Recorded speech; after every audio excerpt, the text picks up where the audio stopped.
Would there be a clean power plan, the president's current initiative? I don't think that'll survive. I think the courts have made a stay on that, and I think that stay will last longer than his administration. And then I think you'd get into a discussion legislatively about the direction to go. We've had some Republican candidates say that they would even go so far as to go back and rewrite, for instance, the endangerment finding, which is the basis of a lot of this. Do you think that would happen? I think you'd have a serious discussion about it, but look, think about how the framework is set up. We're doing a hypothetical here. What would happen? Is it going to be all Republicans or others? I mean, I live in a Republican majority in the House. I know I got a Republican in the Senate, majority in the Senate, but I have a 60-vote rule. Then you've got a presidency. I think you'd have a serious debate. The number one thing I'd want to have happen to bring common sense back.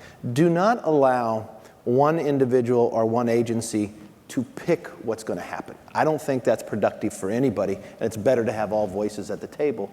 And then let's base things on science.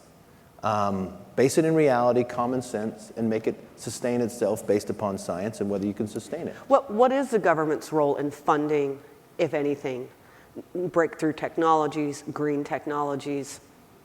I think, well, if you've found within government, research is a great deal of part where government should research in it and get it to a point and let the private sector go. I think government has played in when it comes to renewables on the credits and others, but I think you'd have a very big argument now. Do they still need that? Even within their own industry, do they say they desire it? And this is where the question has to be an honest answer. I sit down with people in renewables and they say, just give us wind or solar 3 more years and we don't need anything more. Well, they know when that 3rd year comes, it's going to come to a crisis time, and it's just going to get renewed. What we really have to have a debate about within all energy, if we're serious about taking subsidies away in all energy, you should start phasing them out if you're ever going to get to reality at the end of the day. Because if you just say at this end of this day it's going to be over, we live in a world of politics too.